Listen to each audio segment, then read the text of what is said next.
দুনিয়ার জমিনে আমি তোরে ক্ষণস্থায়ী দুনিয়ায় পাঠাইলাম একটা পরীক্ষা দেওয়ার জন্য। বান্দারে তুই পরীক্ষা না দিয়া ফাজলামি শুরু করছস। তোরে তো আমি দুনিয়ায় পানি দিছি, ঠান্ডা পানি, গরম পানি, মিষ্টি পানি, শরবত বানায়া খাওয়াইছি, কিন্তু আমার নাফরমানি করলি, আমি আল্লাহর গোলামি করলি না, নবীর তরিকায় চললি না। আজকে আমার কাছে এসে পানি চাস, বান্দারে বহু পানি দুনিয়ায় পান করাইছি, আমার গোলামি করস নাই। আজকে এখানে আসছ, নে বিষাক্ত পানি আর রক্ত আর পুষ পান কর। নারী বুড়ি সব পায়খানার রাস্তায় বাহির হয়ে গেছে। আল্লাহ কয় এখন বুঝো মজা কেমন লাগে। ভয়াবহ একটা পরিস্থিতি হবে গো, উপায় থাকবে না, উপায় থাকবে না, উপায় থাকবে না, উপায় থাকবে না। মুরব্বী বাবাদেরকে বলি, বিশেষ করে যুবক ভাইদেরকে বলি, ওয়াজ মাহফিলে আমরা আসি সাধারণত দিলটারে নরম করার জন্য, জীবনের সব গুনার উপরে লজ্জিত হইয়া দিনই কথা শুই না বাড়িতে যাওয়ার কথা। আজ ওয়াজ মাহফিলে এগুলা চলে না। এখন অধিকাংশ মাহফিলে বক্তায় 8-10টা গানই গায়।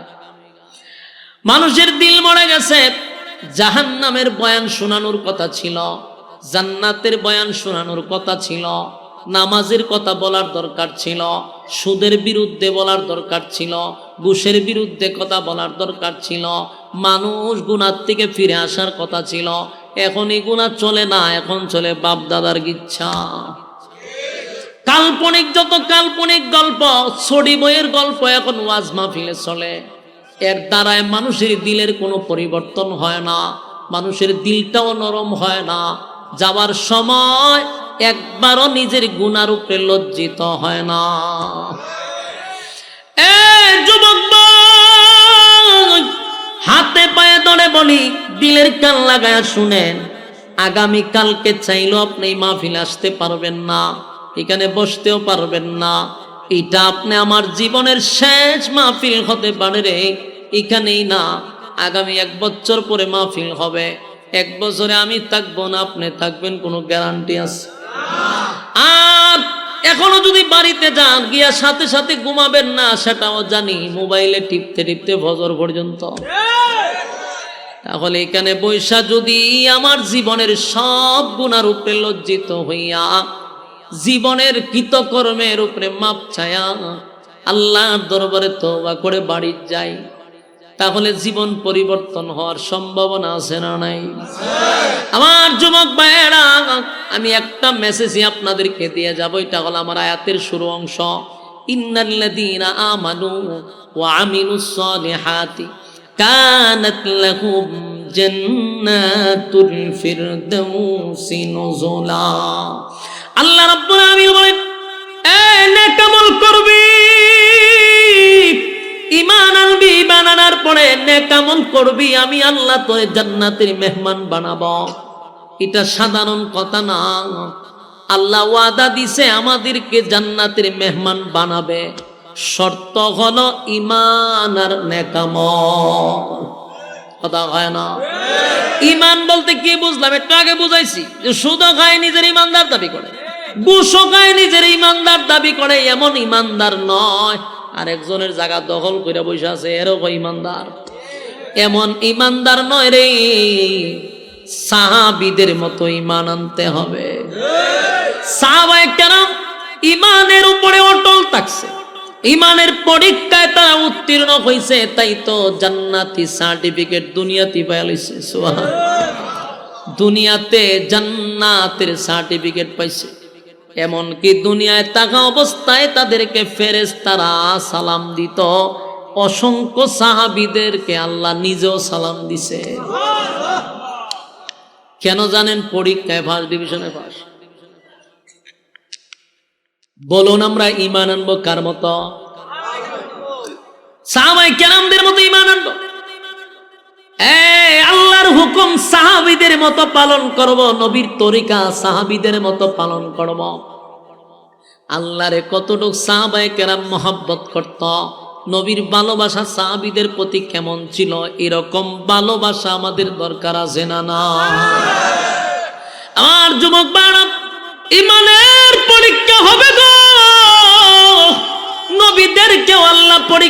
করছে রে, নবীদেরকেও আল্লাহ পরীক্ষা করছে। দাউদ নবীরে পরীক্ষা করছে, আইয়ুব নবীরে 18 বছর পরীক্ষা করছে। এরপরে জাকারিয়া নবীরে করাতের নিচে টুকরা করে আল্লাহ পরীক্ষা করছে।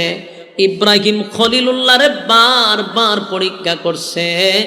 নূহ পয়গম্বরে 950 বছর পরীক্ষা করছে। আমাদের নবীর উপর মুসিবত পরীক্ষা গেছিনি, খাদা হয় না। তাহলে নবীদের উপরে যদি পরীক্ষা হয়, তোমারে আর আমারে পরীক্ষা ছাড়া ছেড়ে দিব? পরীক্ষা হবে গো, ইমানের পরীক্ষা হবে। সাহাবীদের যুগেও পরীক্ষা হয়েছে ইমান আনার কারণে তাদেরকেও গরম তৈলের মধ্যে ছেড়ে দিছে।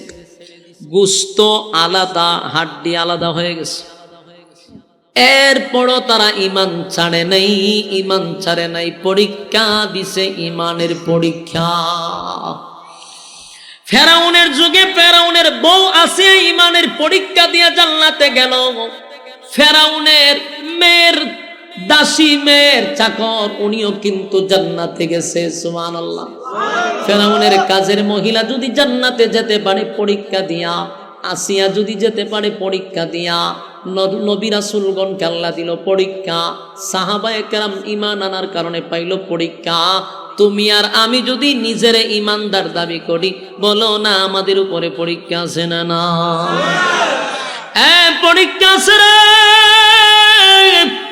পরীক্ষা ছাড়া আল্লাহ জান্নাত দিবে না, পরীক্ষা ছাড়া আল্লাহ জান্নাত দিবে না। কত সাহাবীরা ইমানের পরীক্ষা দিতে গিয়া দুনিয়ায় জান্নাতের সার্টিফিকেট পাইছে। আমার যুবক ভাইয়েরা, আল্লাহর নবীর যুগের সাহাবীরা ইমান আনার কারণে তারা কিন্তু নির্যাতনের শিকার হইছে। এমনকি নির্যাতনের স্টিম রোলার তাদের উপরে চাপায়া দিছে। এমনকি নির্যাতনের কারণে আমার মালিক অসংখ্য আয়াত নাজিল করে তাদেরকে সান্ত্বনাও দিছে। এত নির্যাতন সহ্য করছে শুধু ঈমান রক্ষার্থে। হযরত বেলাল হাবশী ঈমান আনছে অপরাধ একটাই, জিহ্বা পর্যন্ত পেরাক মারা হইছে। নাউজুবিল্লাহ। জিহ্বাটারে টান দিয়া পেরাক মারছে, পেরাক জানে আল্লাহ আল্লাহ না বলতে পারে। হযরত খাব্বাব রাদিয়াল্লাহু তাআলা আনহু কালো একজন সাহাবী, বেলাল ছিল কালো সাহাবী। এই কয়েকটা কালো আছে আল্লাহর কাছে তাদের বড় দাম। লোকমানে হাকিম একজন কালো, খাব্বাব রাদিয়াল্লাহু তাআলা আনহু উনিও কালো, বেলাল উনিও ছিলেন কালো, কিন্তু এদের দাম আল্লাহর কাছে অনেক বেশি। খাব্বাব রাদিয়াল্লাহু তাআলা আনহু কালেমা পড়ার কারণে ওনার পিছন দিক দিয়া কোনো গোশত ছিল না। গরম গরম গরম কয়লার মধ্যে ওনারে শোয়া রাখত। শরীরের গোশত খসে খসে জমিনে পড়ে যেত। শুধু একবার কালেমা চারার জন্য এত নির্মম নির্যাতন। এরপরও বলছে এক আল্লাহ। হযরত বেলালের গলার মধ্যে রশি লাগাইয়া মদিনার অলিতে গলিতে টেনে টেনে নিয়ে গেল। কালো বিলালটা যেন লাল হয়ে গেছে। একটাই অপরাধ রে, কালেমা পড়ছে। কত নির্যাতন, কত নির্যাতন, কিন্তু জবান দিয়া বলছে এক আল্লাহ। ফেরাউনের বউ পর্যন্ত এই পরীক্ষায় উত্তীর্ণ হইল। ফেরাউন্না ছিল, নাম ছিল পেরাক ফেরাউন। কি ফেরাউন? আসিয়া যখন কালেমা চারে না, মুসার আল্লাহর উপরে ঈমান আনছে। ফেরাউন্না কয় আমি তুই খোদা, আমার উপরে আবার কেউ খোদা আছে নাকি? আসিয়া রে তুমি কি আমারে খোদা মানো না? আসিয়া কয় কোনো অ্যাঙ্গেলে তুই খোদা না, তুই হইলি একটা দুশমন এবং জালেম ফেরাউন। ফেরাউনের মেজাজ গেছে গরমে। ফেরাউন আসিয়ার উপরে নির্যাতন শুরু করলো। অপরাধ একটাই, এক আল্লাহর উপরে ঈমান আনছে, আল্লাহ কয় যখন আসিয়ার ইমানের জজবা বেড়ে গেছে, আমি আল্লাহ আসিয়ারও ছেড়ে দেই নাই, ইমানের পরীক্ষা নিয়েই জান্নাত দিছি। ফেরাউন আসিয়ারে যখন মারার জন্য ধরল, ফেরাউন না হামাইন্নারে কয় দোস্ত কি করব? হামানে কয় তোর বউরে আগে উলঙ্গ করে দে, নাউজুবিল্লাহ। আসিয়া ছিল লজ্জা, প্রচন্ড লজ্জা পাইত উনি, এত শর্মিন্দা মহিলা ছিল। 4 জন মহিলার মধ্যে আসিয়া একজন। গোটা পৃথিবীতে 4 জন মহিলারে আল্লাহ সালাম দিছের মধ্যে আসিয়া, আর 4 জন মহিলা জান্নাতের শ্রেষ্ঠ মহিলার মধ্যে আসিয়া একজন, ফেরাউনের বউ। আল্লাহর নবী জান্নাতে যাদের সঙ্গে বিবাহ হবে এর মধ্যে একজন হলো আসিয়া, সুবহানাল্লাহ। সেই আসিয়ারে উলঙ্গ করার জন্য হামানে বুদ্ধি দিছে। ফেরাউনে আসিয়ারে উলঙ্গ করার জন্য নিয়ে গেছে। আসিয়া আসমানের দিকে তাকায়, আল্লাহ, এতগুলা মানুষের সামনে ফেরাউন আমার ইজ্জত নষ্ট করবে আমার স্বামী হইয়া, এতগুলা মানুষের সামনে আমার উলঙ্গ করবে, আল্লাহ আমার ইজ্জতের হেফাজত আপনি করেন। আল্লাহ বলে, জিবরাইল, আমার আসিয়া আমার কাছে ইজ্জতের ভিক্ষা চায় রে, জান্নাতের পোশাক আমার আসিয়ার শরীরে লাগায়া দেয়। ফেরাউন এত নির্যাতন শুরু করলো। আসিয়ার হাতে একটা পেরাক মারছে, কাঠের সঙ্গে লাগায়া দিছে। এইদিকে আরেকটা পেরাক মাইরা কাঠের লগে লাগায়া দিছে। 2 পায়ে 2টা পেরাক মারছে। এরপরেও আসিয়া ফেরাউন খুদা মানে না। ফেরাউন বারবার বলে, বিবি রে, এখনো সময় আছে, আমারে খুদা মান ছেড়ে দিব। এবার আসিয়া মুখ টুট লড়াইয়া কি যেন বলে। ফেরাউন আসিয়ার কানের টুটের কাছে গিয়া কান লাগাইছে, লাগায়া দেখে আসিয়া আল্লাহ আল্লাহ বলে ডাকতেছে। ফেরাউনের মেজাজ গেছে গরম হইয়া, কয় হামাইন্না রে, আমার বউরে উলঙ্গ করলেও কালেমা ছাড়ে না। হামাইন্না বুদ্ধি দিছে, চামড়া গুলি টেনে টেনে ছিঁড়ে ফেলো, তাহলেই যন্ত্রণা সহ্য না করতে পেরে কালেমা পড়বে। চিন্তা করেন, ফেরাউন আসিয়ার শরীরের চামড়া গুলি টেনে টেনে ছিঁড়তেছে। একটা জীবন্ত মানুষের চামড়া তুললে কেমন লাগবে? কিন্তু আসিয়া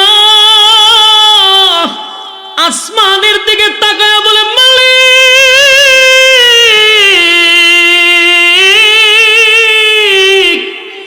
আমি আর বরদাস্ত করতে পারি না গো, আল্লাহ জালেমের কাছ থেকে আমারে বিদায় দাও, আমারে বিদায় দাও, বিদায় দাও। আল্লাহ তোমার পাশে আমার একটা ঘর বানায় দাও।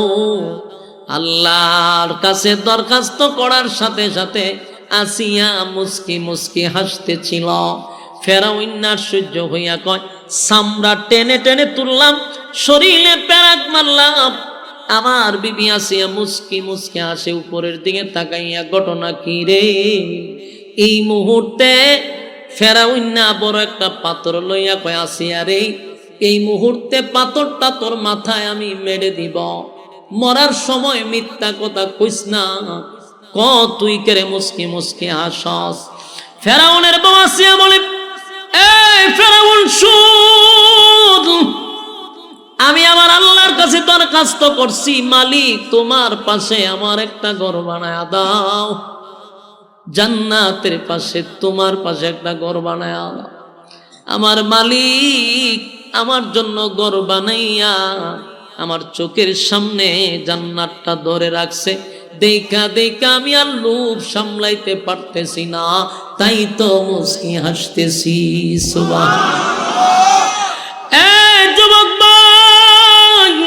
ফেরাউন বরদাস্ত করতে পারে না, বিশাল একটা পাথর দিয়া আসিয়ারে হত্যা করছে। একটা মাত্র অপরাধ, আসিয়া ঈমান আনছে কার উপরে? আর এমন ঈমান আনলো, আল্লাহর সাথে সাথে পরীক্ষা নিল। পরীক্ষায় আসিয়া 5 ডিভিশনে পাস করলো। আল্লাহ জান্নাতে আসিয়ার জন্য ঘর বানাইল। আমি আবারও বলছি, পৃথিবীর এমন কোন মুমিন নাই নিজের ঈমানদার দাবি করার পরে বলবে যে আমারে পরীক্ষা নিবে না। না না, পরীক্ষা ছাড়া আল্লাহ জান্নাত দিবে না। কেউ রে আল্লাহ গরিব বানাইয়া পরীক্ষা করবে, ভিখারি বানাইয়া পরীক্ষা করবে, কাউরে টাকা সম্পদ ধন সম্পদ দিয়া পরীক্ষা করবে, টাকা দিয়া পরীক্ষা করবে, গরিব বানাইয়া পরীক্ষা করবে, ক্ষমতা দিয়া পরীক্ষা করবে। এক একজনের পরীক্ষা এক এক রকম হতে পারে। কেউরে সম্মানের জায়গায় বসাইয়া পরীক্ষা করবে। এ গরিব যাদেরকে বানায় আল্লাহ গরিব বানাইয়া পরীক্ষা করে, ওই অবস্থায় তাইকাও বলবেন আলহামদুলিল্লাহ। ধনী বানাইলে পরে টাকা ধন সম্পদ দিয়ে আল্লাহ পরীক্ষা করে গো। টাকা যদি হয়, ব্যবসা যদি হয়, কোটি কোটি টাকার মালিক হন, বুঝবেন পরীক্ষা শুরু হয়ে গেছে। টাকা কোন কাজে লাগাইতেছেন, কোন খাতে ব্যয় করতেছেন, আমার আল্লাহ পরীক্ষা নিবে। তাই এই টাকা পয়সার হিসাব আল্লাহর কাছে দিতে হবে। টাকা হইছে এমন দিনই প্রতিষ্ঠান করেন, মসজিদ করেন, আল্লাহর রাস্তায় দান করেন, খোদার কসম এগুলা সদকায়ে জারিয়া মরার পরেও কবরে সব যাইতে থাকে, হিসাব লাগবে না। যদি মন গড়া জিন্দিগি চালান, হিসাব কেমনে দিবেন? আবার কেউরে গরিব বানাইয়া পরীক্ষা করে, আবার কাউরে ক্ষমতা দিয়াও ক্ষমতার চেয়ারে বসাইয়া পরীক্ষা করে। বাস্তব না অবাস্তব? কেউ যদি ক্ষমতা পাইয়া ক্ষমতার অপব্যবহার করে, মনে মনে যদি মনে করে আমি ক্ষমতা পাইছি রে 41 সাল পর্যন্ত সালাম, বলুন এটা কি অপব্যবহার না? ক্ষমতা পাইয়া যদি মানুষের উপরে নির্যাতন শুরু করে দেয়, অকারণে মানুষের উপরে নির্যাতন, কোনো অপরাধ নাই, নির্দোষ মানুষকে আয়না গড়ে, মানুষকে নির্দোষভাবে ফাঁসি দেওয়া, মানুষের উপরে হামলা করা, ওয়াজ মাহফিলে বাধা দেওয়া, মাদ্রাসার শিক্ষকদের আলেমদের উপরে বাধা দেওয়া, এরকমটা যদি কেউ করে, বুঝবেন ক্ষমতার অপব্যবহার হয়ে গেছে, তার ক্ষমতার অপব্যবহার। আল্লাহ কয় যারা ক্ষমতা পাইয়া ক্ষমতার অপব্যবহার করছে, যাই না রাগ, মরণের পরে শাস্তি। শুধু তাই না, দুনিয়ায় চরম পর্যায়ের বেজ্জতি করে জুতা দা ফিডাই আমি কবরে নিভ।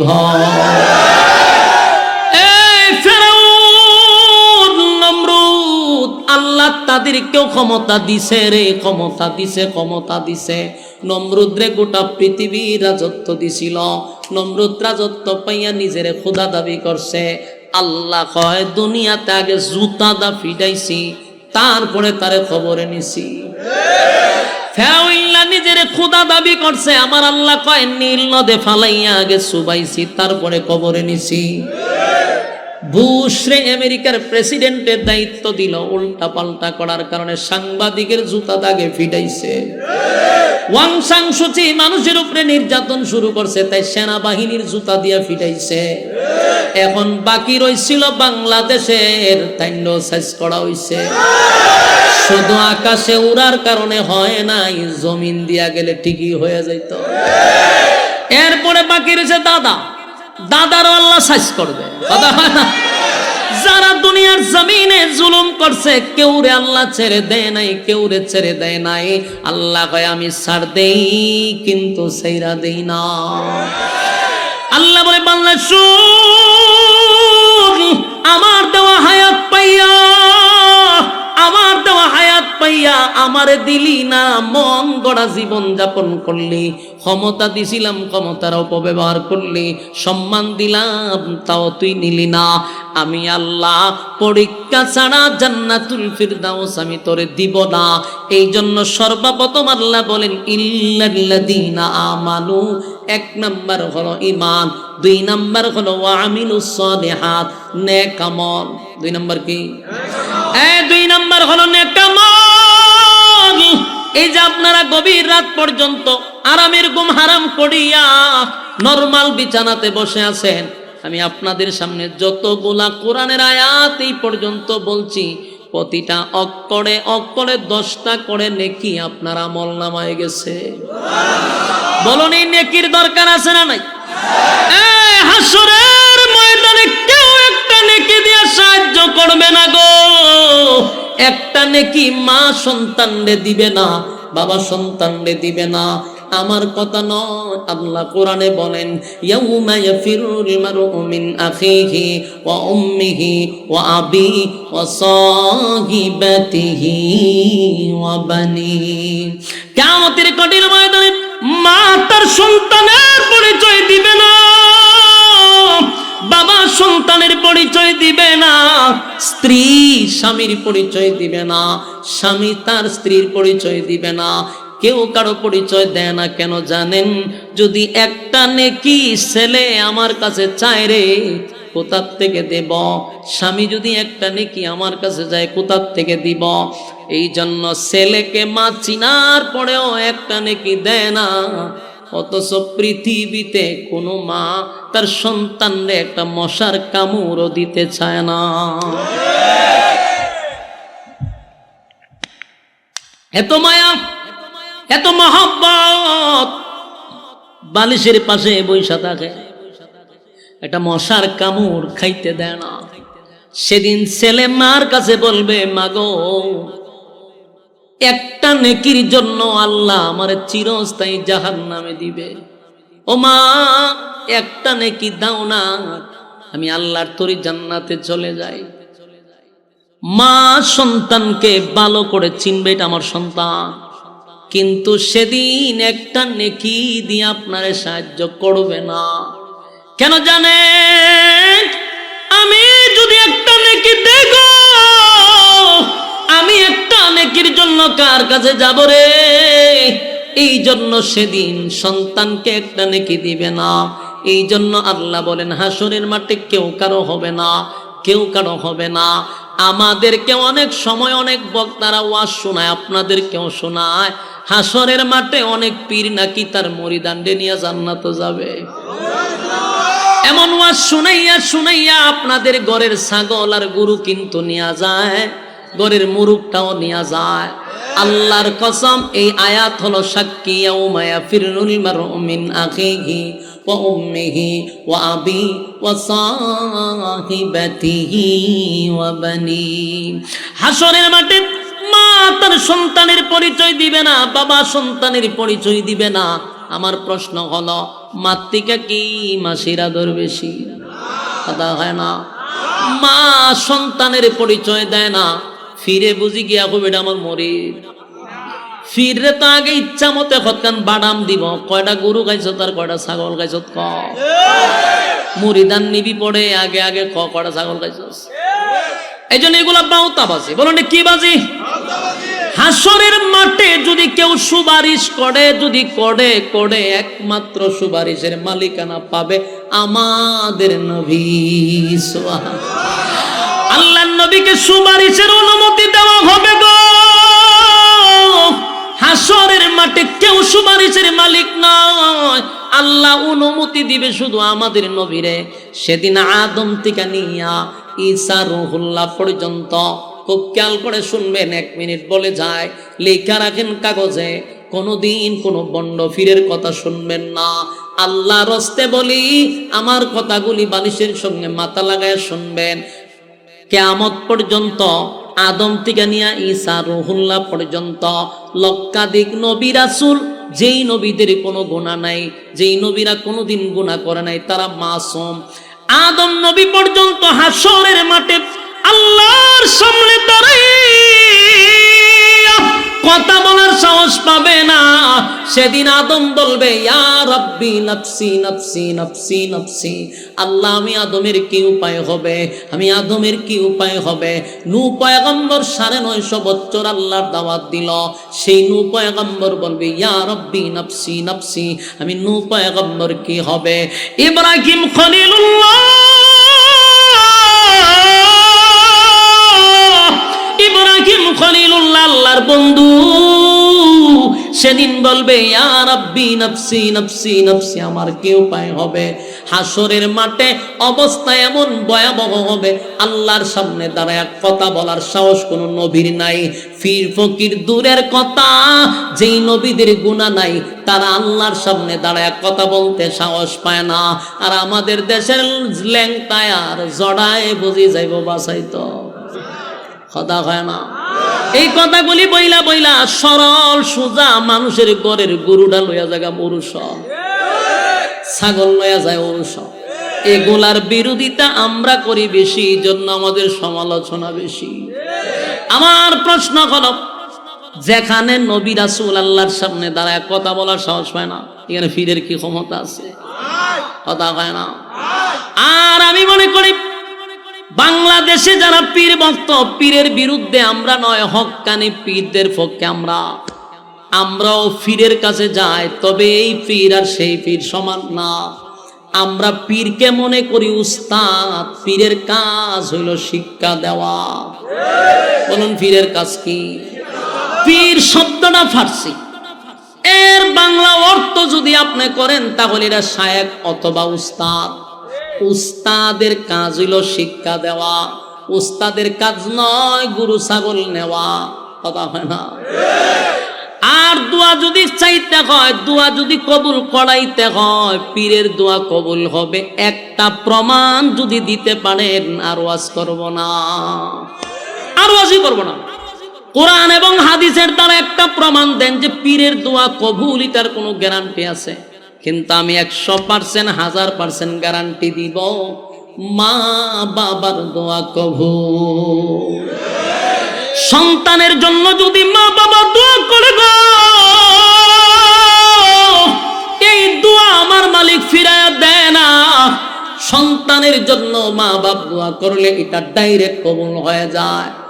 সে এত বড় পীর গড়ে তৈয়া মা বাবারে আব্বা কয়া ডাক দেয় না, পীর রে যতবার আব্বা কয়। তোর এত বড় পীর গড়ে বসে রয়েছে, এদের কাছে দোয়া চা, জীবনে দোয়া চায় না। ফিরে 1000 মোট করে দিয়ায়, তোর মা বাবার হাতে 500 টাকা দে, 1000 টাকা দে।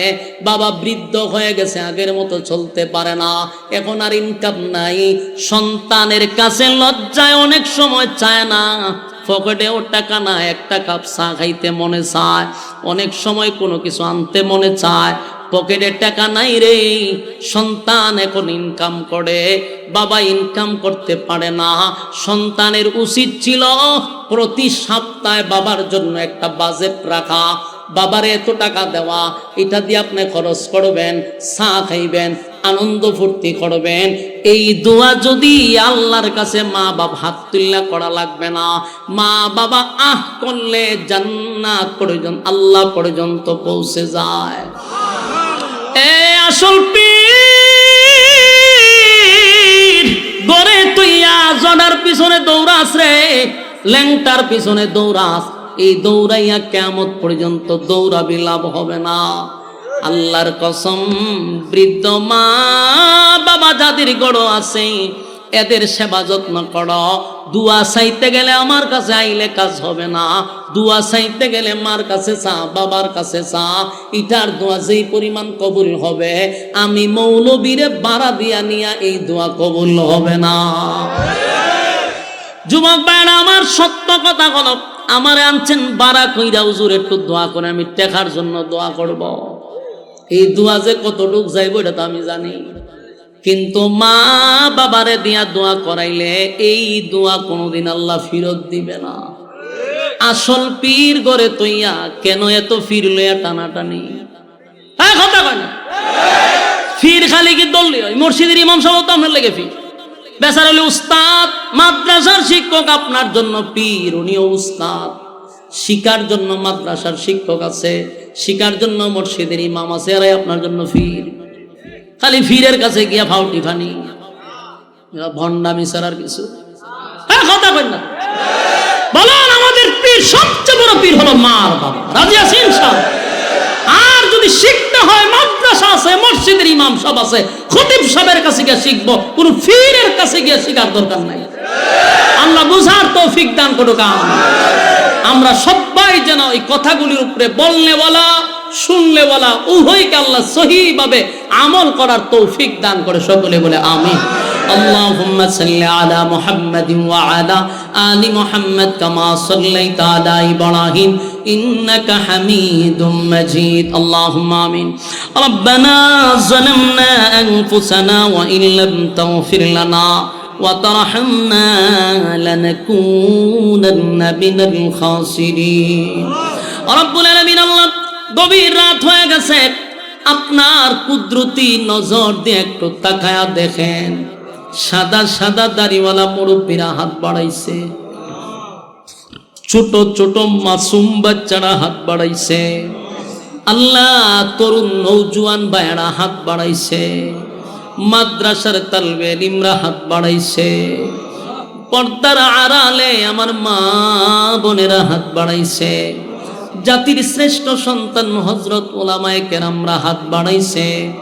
আমি গুনাহগার, নাগান্দা, নাফরমান, নালায়েক, অযোগ্য, মুসাফির হালতে দুইটা হাত বাড়াইছি। আল্লাহ জীবনের সগীরা কবিরা, ইচ্ছা অনিচ্ছা, দেখাইয়া না দেখাইয়া, অঙ্গ পতঙ্গর দ্বারাই যত গুনাহ করলাম, মেহেরবানি করে গো জিন্দেগির গুনাহ মাফ করে দেন।